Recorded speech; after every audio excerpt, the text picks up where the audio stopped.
নমস্কাৰ, good evening. নমস্কাৰ। ভালে আছে সকলোৱে? ভালে আছো। যোৱাকালি মই ক্লাছত এটেণ্ড হ'ব পৰা নাই। যোৱাকালি বা কিবা লৈছিলে ছাৰ? যোৱাকালি ধ্ৰুৱ ছাৰে লৈছিলে। কোনটা টপিক বিলাকক কোনটা লৈছিলে? কৰ্চটো আছিলে, কৰ্চটো হ'ব লাগে।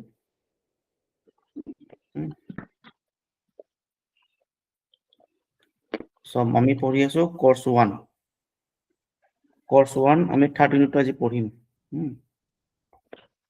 পেন আৰু কপি লগত ৰাখিবা দেই। মই অলপ কৈ যাম, নোট কৰি যাবা। হয় ছাৰ। So আমি আজি পঢ়িম রিগার্ডিং পতঞ্জলি যোগ সূত্র।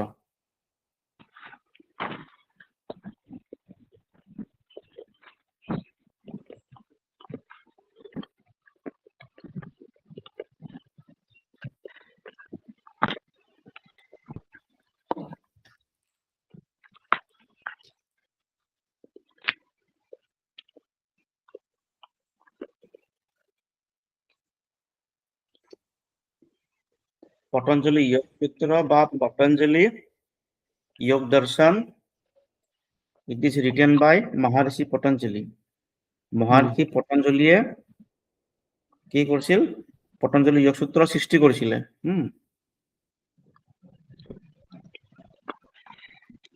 So Maharshi Patanjali is the founder of Patanjali Yoga Darshan or Patanjali Yoga Sutra.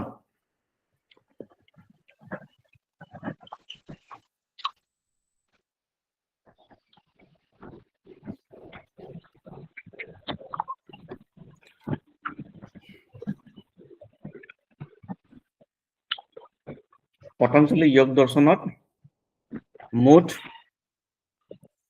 4টা পদ আছে। Patanjali Yoga Darshan is divided in 4 part, 4 pada, যাক পদ বোলে জনা যায়। আৰু এই 4টা পদত মুঠ টোটেল 196টা শ্লোক আছে বা সূত্র আছে।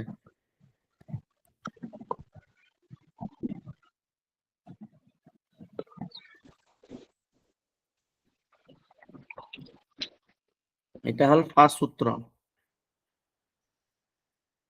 প্রথম সূত্রটো হল সমাধিপাদ। সমাধিপাদ।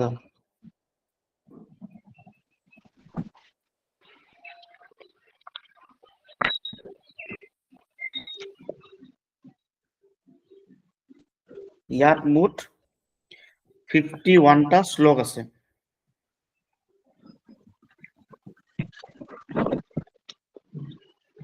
সমাধিপদত 51টা সূত্র আছে, পুত্র আছে।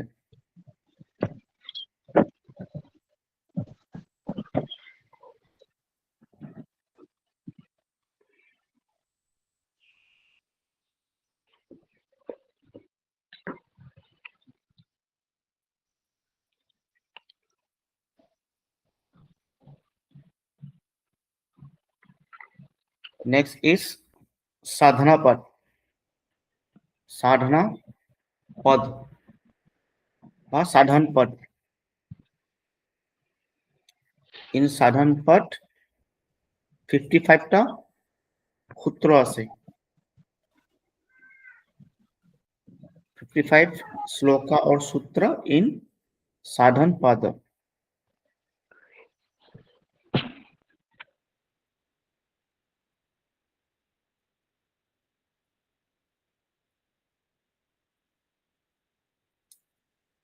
Third pad is vibhuti pada. Vibhuti pada.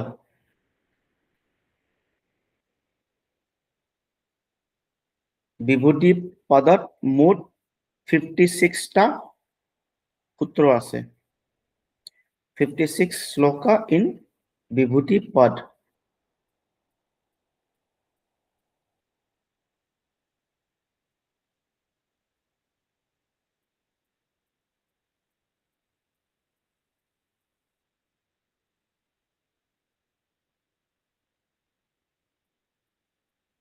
And last Kaivalya Pad.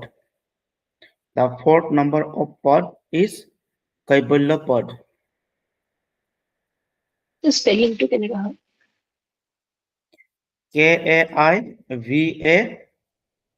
Kaivalya.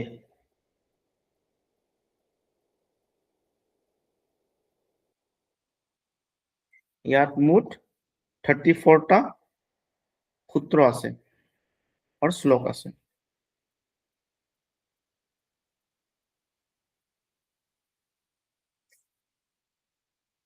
এই 4টা সূত্ৰ প্লাস কৰি চোৱাচোন কিমানটা হয় টোটেল?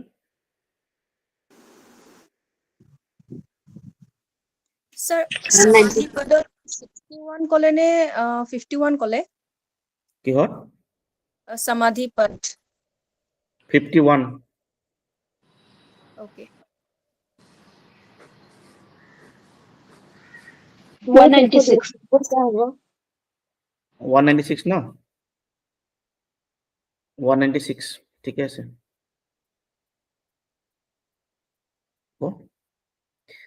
এইখিনি কিন্তু মনত ৰাখিবা দেই, কোনটো পদৰ এগেইনষ্টত কিমানটা শ্লোক আছে। এইটো এক্সামত আহিব পাৰে। স্যাৰ কোনখন পেপাৰ পঢ়াইছে বা কৈ দিয়কচোন, মই এতিয়াহে লাইনত আহিছো। Course 1. Thank you sir.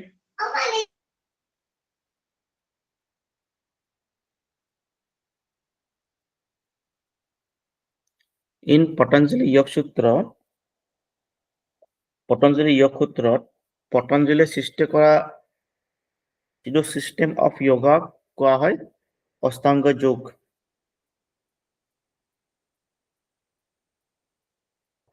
অষ্টাংগ যোগত মুঠ 8টা অংগৰ বিষয়ে কোৱা হয়। মিন্স অষ্টাংগ যোগত মুঠ 8টা অংগ আছে। That means আমি জানো যে the ultimate goal of yoga is self-realization or moksha prapti. গতিকে সেই মোক্ষ প্ৰাপ্তি হোৱাৰ কাৰণে পতঞ্জলীয়ে মানে 8টা মাৰ্গ দেখাইছে আৰু সেই 8টা মাৰ্গক কোৱা হয় অষ্টাংগ যোগ বুলি কোৱা হয়, অথবা in English 8 limbs of yoga বুলি কোৱা হয়।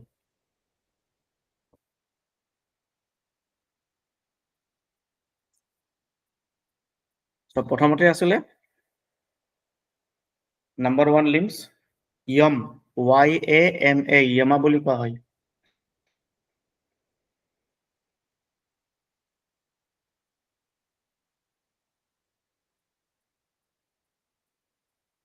ইয়াত মুঠ 5টা yam আছে। নাম্বাৰ 1 লিখি যাব অহিংসা, সত্য, अस्तेय,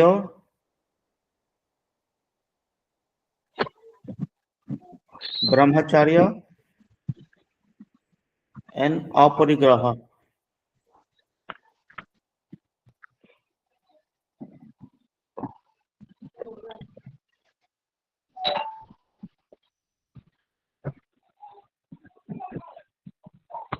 স্যাৰ 2 নম্বৰটো কি ক'লে? প্ৰথম আছিলে অহিংসা। অহিংসা means হিংসা নকৰা, non stealing. The second is satya, সত্য, truthfulness, সঁচা কথা কোৱা। নাম্বাৰ 3 আছিলে asteya, means non stealing, চুৰি নকৰা। Number 4 brahmacharya. Brahmacharya means নিজৰ ইন্দ্ৰিয়ৰ ওপৰত কন্ট্ৰল থকা।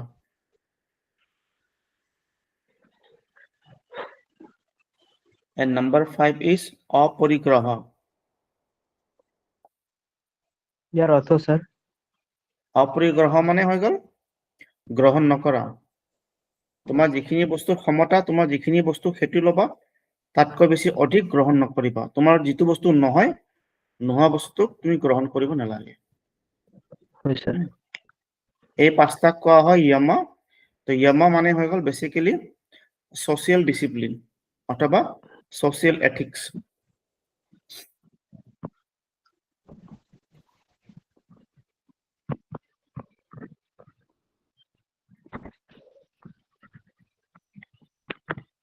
নেক্সট আমি পাম সেকেন্ড স্টেজ নিয়ম, নিয়মা, NIYAMA, নিয়মা। ইয়াতো সেম পাঁচটা নিয়মৰ কথা কোৱা হৈছে। First one is শৌচা, শৌচা, শৌচা, the cleansing of your mental body or physical body। শাৰীৰিক আৰু মানসিকৰ কি কৈছে শুদ্ধতা বুলি কৈছে।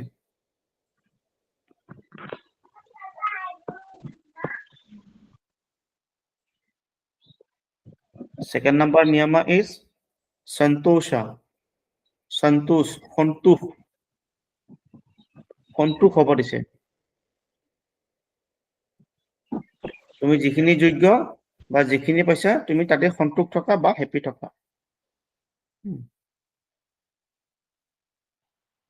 Number 3 tapa, TAPA, টপ কৰিব দিছে। টপ means কষ্ট কৰা, হাৰ্ড লেবাৰ। তেনেকুৱা।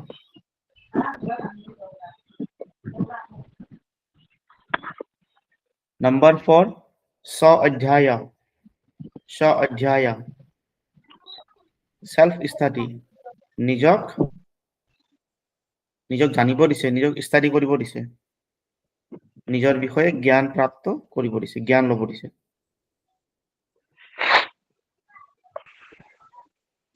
And number 5 is ঈশ্বৰ প্ৰণিধান, ঈশ্বৰ প্ৰণিধান। ঈশ্বৰৰ পৰিধান মানে হৈ গ'ল আমি ঈশ্বৰক কি কৰিব দিছে সমৰ্পণ কৰিব দিছে, ঈশ্বৰক নিজকে কমপ্লিটলি ঈশ্বৰৰ আগত সমৰ্পণ কৰিব দিছে। এয়া হ'ল পাঁচটা নিয়ম আৰু নিয়মক কোৱা হয় পাৰ্সোনেল এথিক বা পাৰ্সোনেল ডিসিপ্লিন।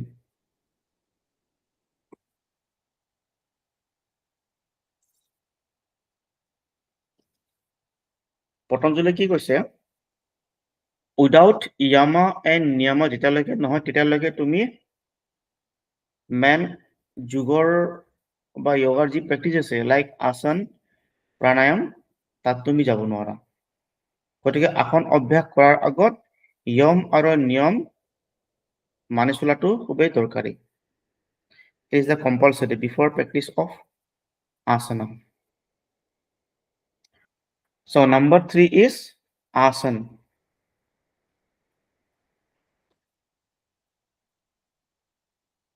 তো আসনত পতঞ্জলি কি কৈছে এটা শ্লোক দিয়া আছে স্থিৰম সুখম আসনম।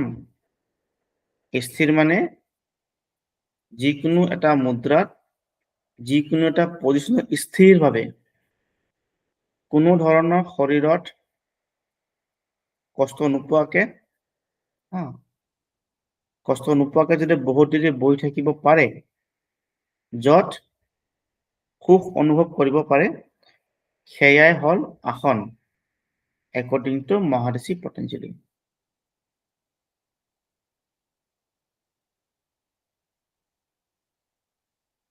স্যাৰ লাইনটো এবাৰ ভালকে কৈ দিয়কচোন এটা লাইনতে যাতে লিখিব পাৰো। স্থিৰম সুখম আসনম এয়া হ'ল আসনৰ সূত্ৰ। পতঞ্জলিয়ে তেওঁৰ য়োগ সূত্ৰত লিখিছে। তাৰ মানে হ'ল স্থিৰভাৱে, স্থিৰম মানে স্থিৰ বুজি পাইছানে? হয় স্যাৰ বুজি পাইছো। স্থিৰভাৱে যিকোনো এটা মুদ্ৰাত বহি কেনে সুখম মানে সুখ প্ৰাপ্তি হোৱা। যিকোনো এটা মুদ্ৰাত বা যিকোনো এটা পজিশনত বহু দেৰিকৈ বহি থাকি য'ত সুখ অনুভৱ কৰা যায় সেয়ে হ'ল আসন মহাৰিষি পতঞ্জলিৰ মতে। Thank you sir. বুজিলা? হয় স্যাৰ। 4 নম্বৰ যিটো অংগ আছে সেয়া হ'ল প্ৰণায়াম। প্ৰণায়াম।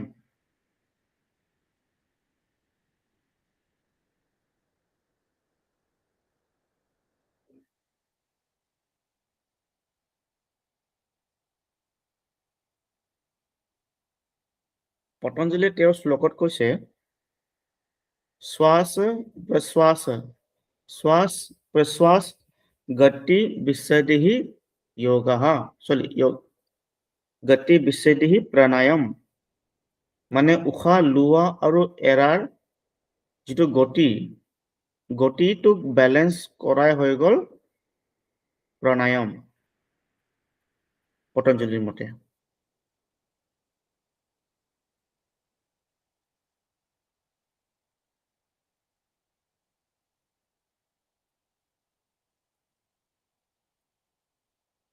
বুজি পালা? উশাহ লোৱা এৰাৰ যিটো গতি সেইটো ব্ৰেক কৰা বা কন্ট্ৰল কৰা বা বেলেঞ্চ কৰাই হৈ গ'ল প্ৰণায়াম মহাৰিষি পতঞ্জলিৰ মতে। Sir, Sanskrit line to ever repeat কৰকচোন। শ্বাস মানে উশাহ লোৱা আৰু উশাহ এৰা শ্বাস প্ৰশ্বাস গতি বিচ্ছেদ।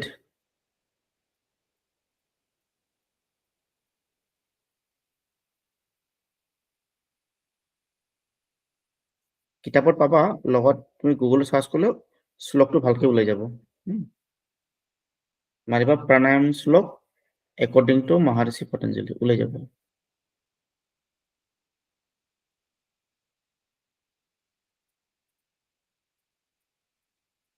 নেক্সটটো হৈ গ'ল 5 নম্বৰ যিটো অংগ আছে ডেট ইজ প্ৰত্যাহাৰ।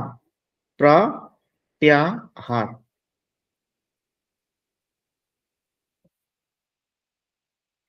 প্ৰত্যাহাৰ মেইনলি হৈ গ'ল ত্যাগ কৰা।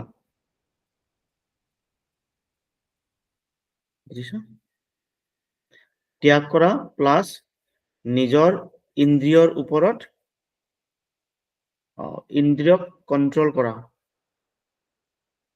সকলো বস্তুৰ পৰা মোহ মায়া গুচি যোৱা হৈ গ'ল প্ৰত্যাহাৰ।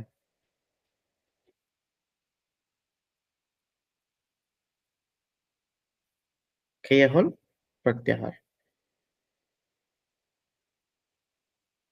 এয়া আছিল প্ৰথম 5টা অংগ আৰু এই 5টা অংগক কোৱা হয় যোগ সূত্ৰত বহিৰাংগ যোগা। বহিৰাংগ যোগ অথবা ইন ইংলিছ এক্সটাৰ্নেল যোগ।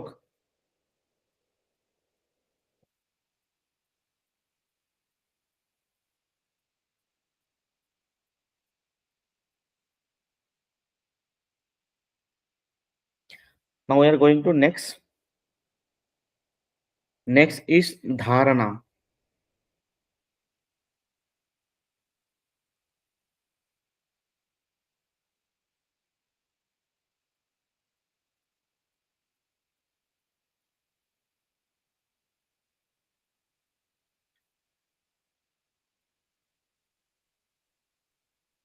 ধ্যান কৰাৰ আগতে আমি কি কৰিব লাগে? ধাৰণাটো ইম্পৰ্টেণ্ট। ধাৰণা মিন হৈ গ'ল ধাৰণ কৰা। যিকোনো এটা কৰ্মৰ আগত আমি সেইটো কি কৰিব লাগিব? ভিজুৱেলাইজ কৰিব লাগিব। সেই বস্তুক ধাৰণ কৰিব লাগিব। সেই বস্তুৰ প্ৰতি মনোযোগ দিব লাগিব। তেতিয়াহে কি হ'ব আমাৰ নেক্সট যিটো ধ্যানত আমি মানে ধ্যানলৈ ভালকে যোৱাৰ যিটো পথ মুকলি হৈ যায়। আমি যেতিয়া টিভি বা চিৰিয়েল বা চিনেমা চাওঁ, অভিনেতাবোৰ চাওঁ নহয়, তেওঁলোক কি কৰে? বিভিন্ন কাৰোবাৰ এজন ব্যক্তিৰ ৰূপ লয়। তেখেতৰ কথাবোৰ তেনেকুৱা হয়, ফিজিকেল লেংগুৱেজ তেনেকুৱা হয়। গতিকে সেইটো এক প্ৰকাৰৰ ধাৰণ হয়। এজন ব্যক্তিয়ে আন এজন ব্যক্তিৰ যেতিয়া কেৰেক্টাৰবোৰ মানে ৰূপ লয় আৰু সেইটোকে ইয়াৰ ভাষাত ধাৰণ বুলি কোৱা হয়। আৰু সেয়া হ'ল ধাৰণা।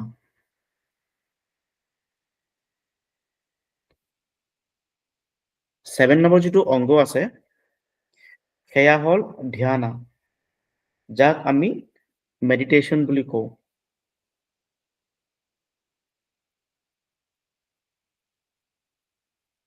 And dhyana means mainly fully যিকোনো এটা অবজেক্টৰ ওপৰত কনচেন্ট্ৰেশ্যন, মনোযোগ দিয়া।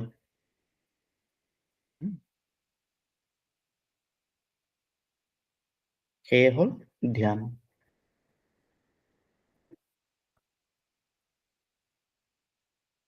আৰু একেবাৰে যিটো লাষ্টৰ 8 নম্বৰ অংগটো হ'ল সমাধি।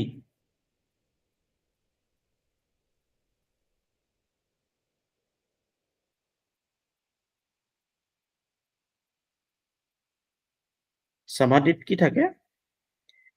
ইয়াত একো নাথাকে। যেতিয়া যদি এজন ব্যক্তিৰ সমাধি হয়, তেতিয়া হয় ব্যক্তিজন কি হৈ যায়? নিৰ্গুণী হৈ যায়, তেওঁৰ কোনো গুণ নাথাকে। Samadhi is the stage of moksha prapti or liberation. Year stage বহুত কিবা কিবি আছে, পিছলে যেতিয়া হায়াৰ এডুকেশ্যন পঢ়িবা তাত পাবা। The Samadhi is mainly the last stage of yoga, moksha prapti or liberation.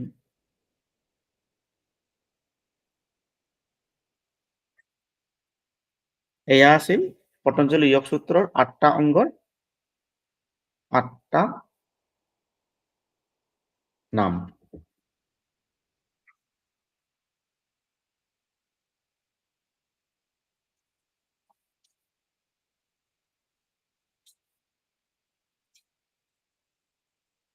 আমি আগতে এটা বস্তু পঢ়িছিলো, সেয়া হ'ল মহাৰিষি পতঞ্জলীয়ে যোগৰ ওপৰত দিয়া যিটো সংজ্ঞা বা ডেফিনেশ্যন, সেয়া আছিল যোগা চিত্ত বৃত্তি নিৰোধা।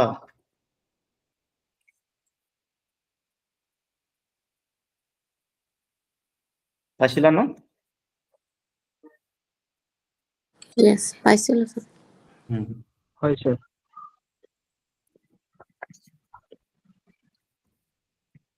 গতিকে যিটো আমাৰ প্ৰথম শব্দ আছিল চিত্ত, আমি এতিয়া পঢ়িম চিত্তৰ ষ্টেজ, দ্য ষ্টেজ অফ চিত্ত।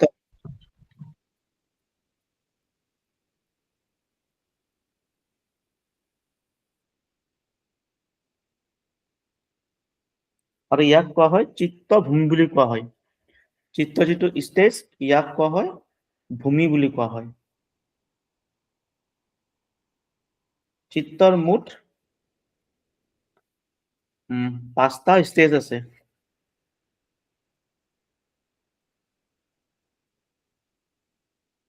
সেইকেইটা হ'ল, প্ৰথমতে আছে ক্ষিপ্ত।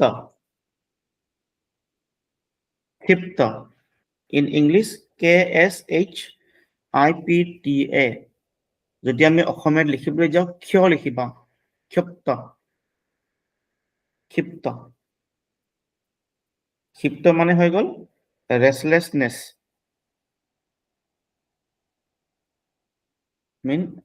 বিশ্ৰামহীন, ভাগৰুৱা।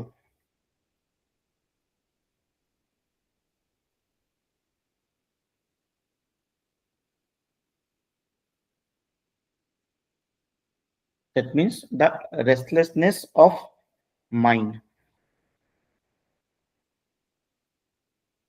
Second হৈ গ'ল মুধা। মুধা মানে হৈ গ'ল ফৰগেটফুল, মানে পাহৰি যোৱা।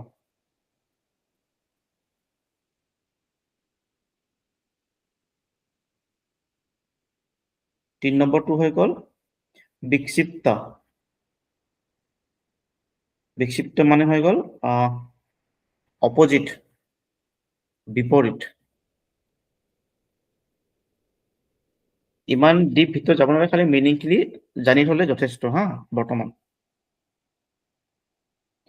4 নম্বৰ চিত্তভূমিৰ ষ্টেজটো হৈ গ'ল একাগ্ৰ। একাগ্ৰ মানে কনচেন্ট্ৰেটেড, মনোযোগ দিয়া।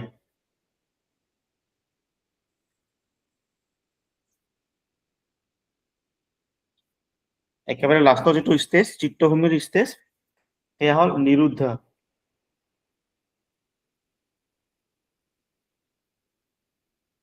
নিৰুত মানে হৈ গ'ল মাইণ্ডত একো নথকা, থটলেছ, কোনো চিন্তা নাই, কোনো বিচাৰ নাই। এয়া আছিল চিত্তৰ 5টা ষ্টেজ। স্যাৰ ক্ষিপ্ত মানে কি আছিল? ক্ষিপ্ত মানে হৈ গ'ল ৰেষ্টলেছনেছ, ৰেষ্টলেছ বুজি পাইছা না? খুব যে ভাগৰি যোৱা,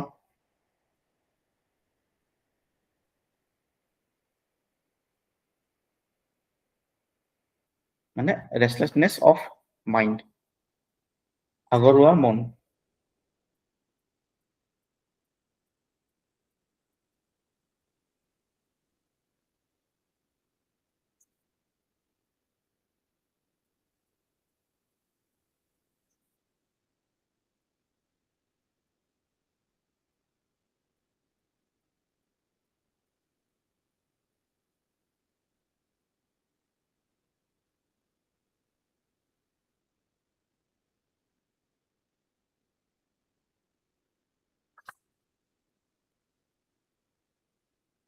ঠিক তেনেকৈ কি আছে, নেক্সট আছিল বৃত্তি।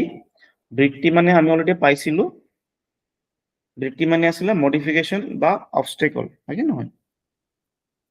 ঠিক কি আছে, বৃত্তিৰো 5টা ষ্টেজ আছে।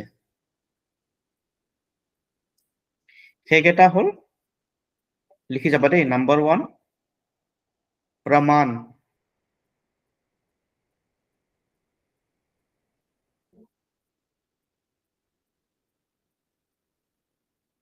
প্ৰমাণ মানে বুজি পাইছা ন?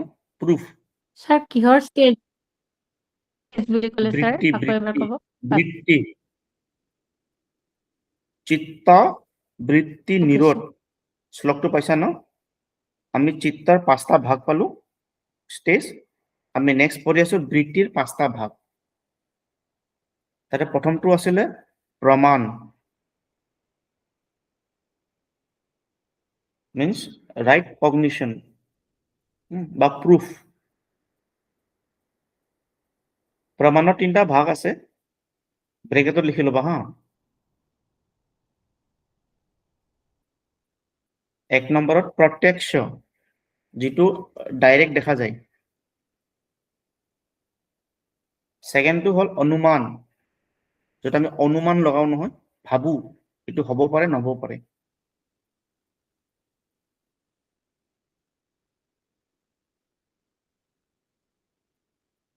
And third is Agom.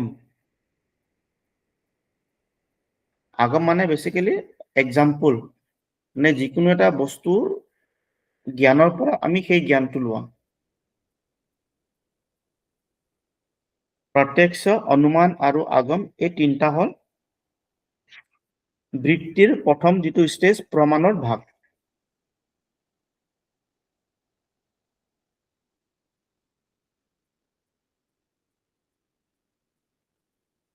Second যিটো ভাগ আছিলে বৃত্তিৰ, সেয়া হ'ল বিপৰ্যয়। বিপৰ্যয়, VIPARYAYA।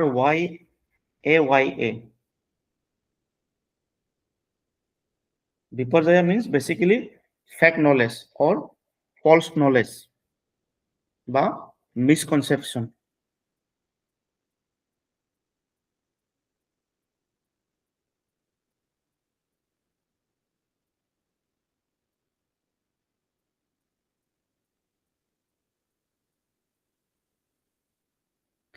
থাৰ্ড 3 নম্বৰটো হ'ল বিকল্প। বিকল্প, বিকল্প মানে হ'ল ইমেজিনেশ্যন। আমি যে মনত কিবা এটা কল্পনা কৰিলো, ভাবিলো, সেয়াই ইমেজিনেশ্যন।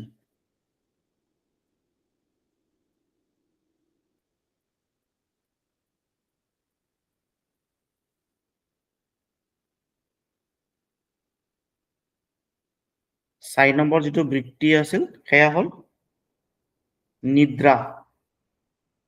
নিদ্ৰা That means deep sleep. Deep sleep. গভীর টোপনি।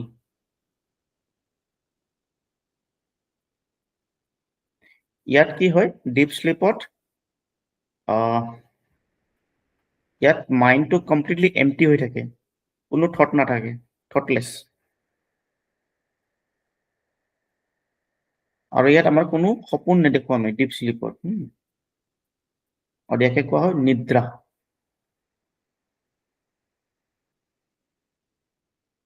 এণ্ড লাষ্ট নম্বৰটো হ'ল স্মৃতি। স্মৃতি means memory.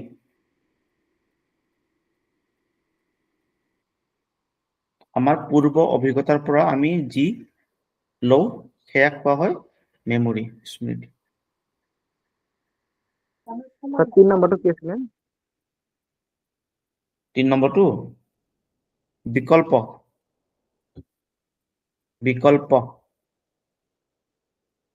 মানে ইমেজিনেশ্যন, কল্পনা কৰা, ভাবা।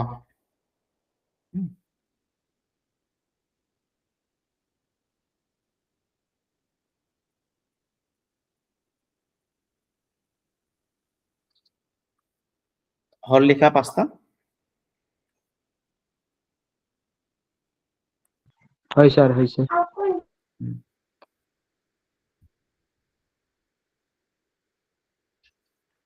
এটা কথাটো হ'ল আমাৰ চিত্তৰ যিবোৰ বৃত্তিবোৰ নোহোৱা কৰাৰ কাৰণে দুটা উপায় দিছে। মহৰ্ষি পতঞ্জলি মুনিয়ে কি দিছে? দুটা উপায় দিছে বৃত্তিবোৰ নোহোৱা কৰাৰ কাৰণে। সেইকেইটা হ'ল, এটা কোৱা হয় অভ্যাস আৰু আনটো কোৱা হয় বৈৰাগ্য। অভ্যাস এণ্ড বৈৰাগ্য এই দুটা হৈ গ'ল বৃত্তিবোৰ নোহোৱা কৰাৰ উপায়। অভ্যাস মানে প্ৰেক্টিচ, ৰেগুলাৰ প্ৰেক্টিচ। আৰু বৈৰাগ্য মানে হ'ল নন এটাচমেণ্ট। নন এটাচমেণ্ট, কাৰ লগত এটাচ নোহোৱা।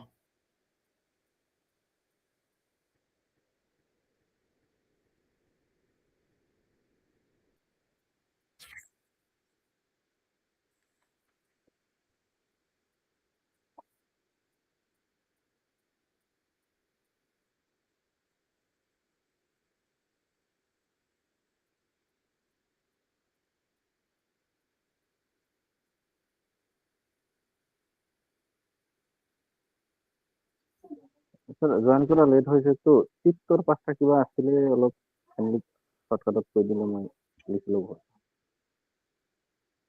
কি ক'লা?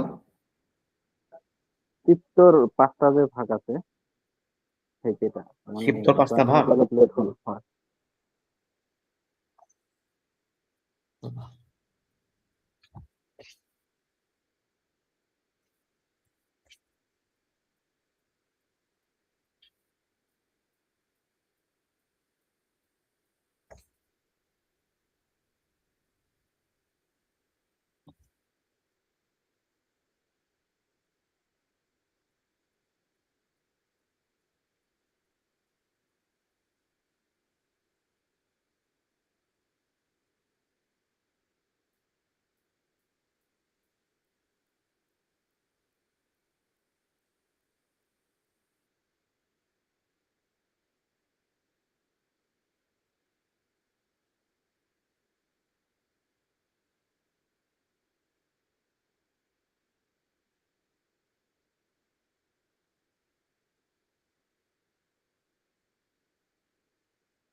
ক্ষিপ্তৰ ভাৱ ক'ত পাইছে? 5টা যে আছে।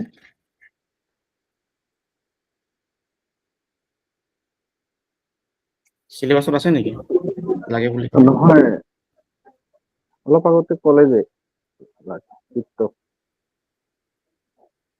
মই দিছিলো 5টা চিত্তভূমিৰ চিত্তভূমিৰ 5টা ষ্টেজ বুলি দিছিলো।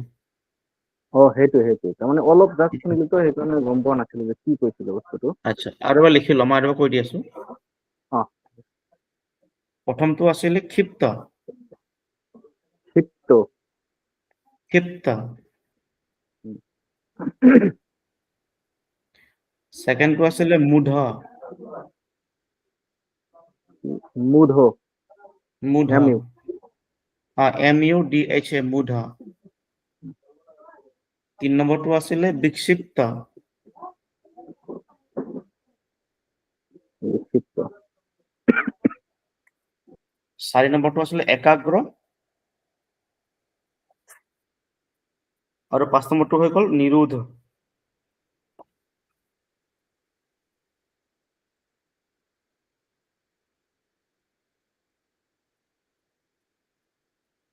এইটো তাত চিত্তৰ ষ্টেজ হয় না? হা? ষ্টেজ। চিত্তভূমিৰ ষ্টেজ, চিত্তভূমি চিত্ত মানে চিত্তৰ 5টা ষ্টেজ আছে। আৰু এই 5টাই হৈ গ'ল যিকেইটা নাম দিলো চিত্তৰ এইকেইটা ভাগ বা ষ্টেজ বুলিও কোৱা হয়।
লিখা হ'ল।